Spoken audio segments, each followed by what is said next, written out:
وسلم بیٹھے ہوئے ہیں اور بی بی عائشہ صدیقہ رضی اللہ تعالیٰ عنہا بھی بیٹھی ہیں. یہود کو کوئی پڑھے لکھے لوگ گزرے تو نے کہا السلام علیکہ. وہ حضور صلی اللہ علیہ وسلم کو جب آتے تھے تو کہتے تھے السلام مانا موت، کہ تم پر موت ہو، سلامتی نہیں. السلام علیکم مانا سلامتی ہو تم پر، لیکن وہ کہتے تھے السلام علیکم. تو بی بی عائشہ سے سرکار نے فرمایا وعلیک السلام واللعنہ، تم پر موت ہو، اللہ کی لعنت ہو. حضور نے فرمایا عائشہ کیا کر رہی ہو؟ انہوں نے کہا حضور آپ نے سنا نہیں کہ انہوں نے کیا کہا ہے؟ تم نے نہیں سنا میں نے کیا کہا ہے؟ انہوں نے کہا السلام علیکم. میں نے کہا وعلیکم. تو اللہ میری سنے گا کہ ان کی سنے گا؟ اس لیے زبان کو بلا وجہ استعمال نہ کیا کرو کہ آدمی حد سے بڑھ جائے. اسی طرح ایک دن بی بی عائشہ صدیقہ نے اشارہ کر کے بات کی کہ حضور یہ صفیہ جو ہے نا چھوٹے قد والی،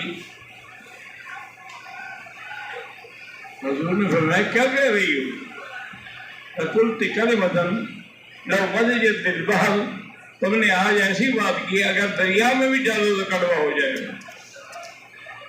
چھوٹا قد ہے بڑا قد ہے اللہ نے بنایا، تم کون ہوتا؟ حضور صلی اللہ علیہ وسلم سخت ناراض.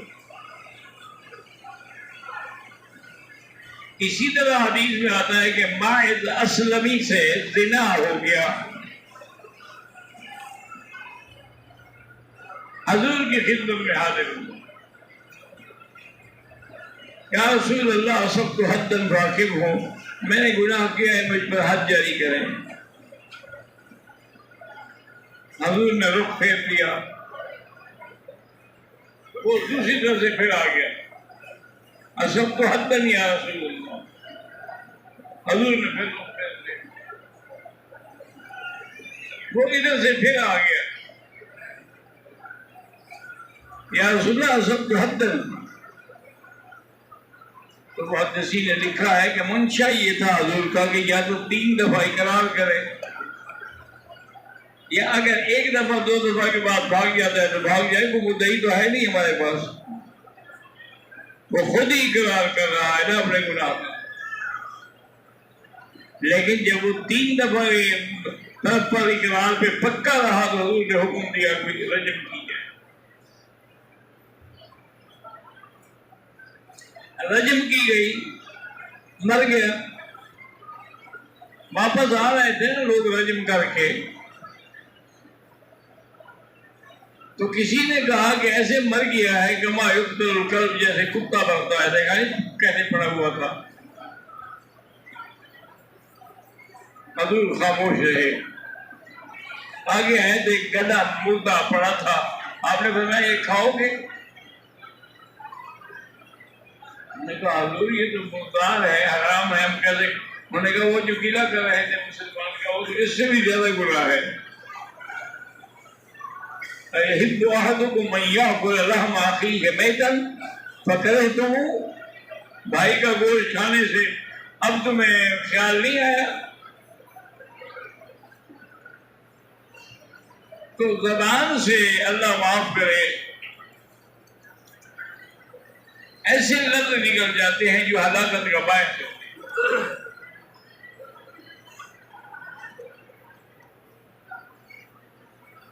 اور کبھی اللہ تبارک و تعالی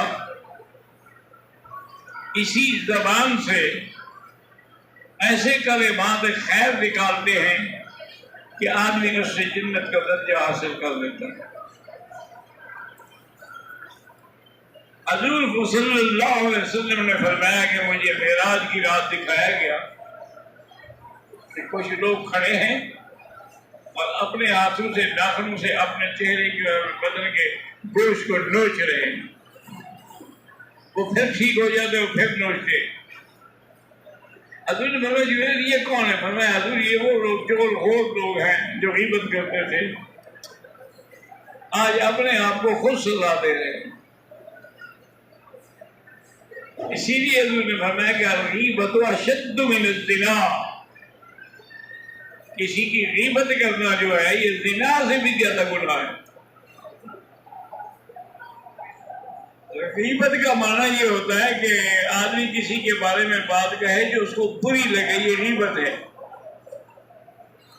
صحابہ نے پوچھا حضور اگر وہ بات اس میں ہو، مثلا وہ چور ہے، ہم نے کہا چور ہے، وہ شرابی ہے، ہم نے کہا، حضور نے فرمایا اگر اس میں وہ بات ہے تو غیبت ہے، اگر اس میں وہ بات نہ ہو اور تم کہو تو بہتان ہے،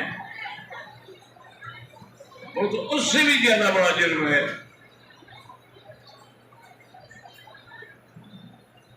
تو صحابہ نے پوچھا حضور پھر یہ غیبت زنا سے بھی زیادہ شدید ہے، کیا مطلب؟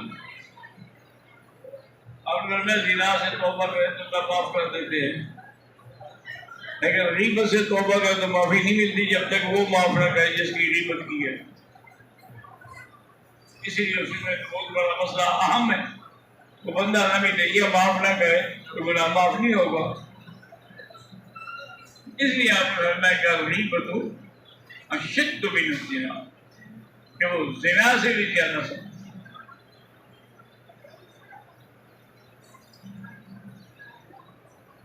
ایک عورت تھی صحابیہ، اس بیچاری کو بخار تھا، بڑھاپا پھر بخار، تو وہ گالیاں دے رہی تھی بخار کو۔ حضور نے کیا کر رہی ہے؟ اس نے کہا میں حضور میں تنگ آ، آپ نے کیا کہہ رہی ہے؟ تمہیں گالی دینے سے کیا ہو جائے گا اس کو؟ اگر صبر کرو تو تمہیں جنت ملے گی، اگر صبر نہ کر سکو تو میں تمہارے لیے دعا کرتا ہوں اللہ تمہیں شفا دے گا۔ اور کہا حضور مجھے جنت ہی چاہیے، میں صبر کروں گی اور میں توبہ کرتی ہوں آپ کے سامنے کہ جو کچھ میں نے اپنی زبان سے غلط لفظ استعمال کیے۔ اسی طرح حضرت عبداللہ ابن مبارک رحمۃ اللہ علیہ نے لکھا ہے کہ میں سفر پہ جا رہا تھا قافلے کے ساتھ، میں نے دیکھا کہ ایک عورت ہے بیچاری اکیلی اور پیدل چل رہی ہے۔ میں اس کے قریب گیا، میں نے اس کو سلام کیا تو اس نے مجھے جواب دینے کے بجائے بولا سلام قولا من رب الرحیم۔ سلام کیا ہے؟ میں نے کہا بی بی تمہارا نام کیا؟ فرمایا فی الکتاب مریم، اشارہ ہو گیا کہ میرا نام مریم ہے۔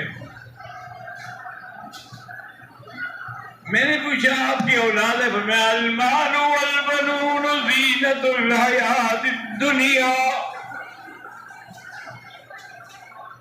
میں نے کہا تمہارے اولاد کا نام کیا ہے؟ کہا واذکر فی الکتاب ابراہیم وَهَبْنَا لَهُ إِسْحَاقَ وَيَعْقُوبَ۔ میں نے کہا اماں میرے سفر میں کھانا میرے پاس ہے، میں کھانا لے آتا ہوں، کھانا کھا لیں، سفر میں اکیلے آپ آ رہی ہیں۔ جب میں نے کھانا کھولا تو کہا وَأَتِمُّ الصِّيَامَ إِلَى اللَّيْلِ، کہ میں روزے سے ہوں، روزہ تو اپنے وقت پہ کھلے گا۔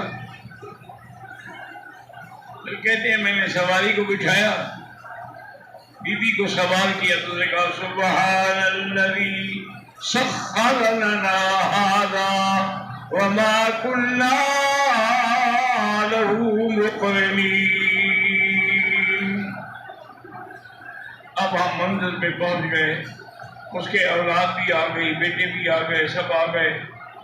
ہم نے ان کے بیٹوں سے پوچھا کیا بات کیا ہے کہ ہم 2-3 دن سے اکٹھے ہیں؟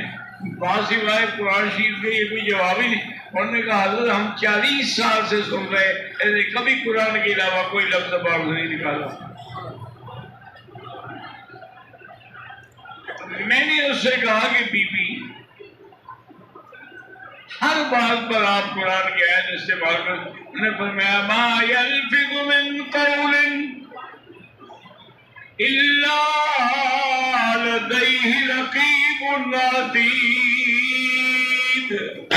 جو لفظ نکلتا ہے اس پر پہرے لگے ہوئے ہیں فرشتوں کے اور وہ لکھ رہے ہیں اور قیامت میں محفوظ ہوں گے اللہ کی دربار میں بھی۔ اس لیے میں کوشش کرتی ہوں کہ میری زبان پہ قرآن ہو، کوئی اور لفظ ہی نہ آئے، کوئی غلطی کر بیٹھوں اور قیامت میں اپنی زبان کی وجہ سے پکڑی جاؤں۔ تو بہرحال اللہ پاک ہمیں اسی طرح بہتان ہے، غیبت ہے، چوری ہے، چغل خوری ہے، ایک دوسرے پر الزام تراشی ہے، ایک دوسرے پر مذاق ہے، ٹھٹھا اڑانا ہے، یہ سب چیزیں جو ہے آدمی کو ہلاکت میں لے جاتی ہے۔ اللہ ہمیں آپ سب کو بچائے، حفاظت فرمائے۔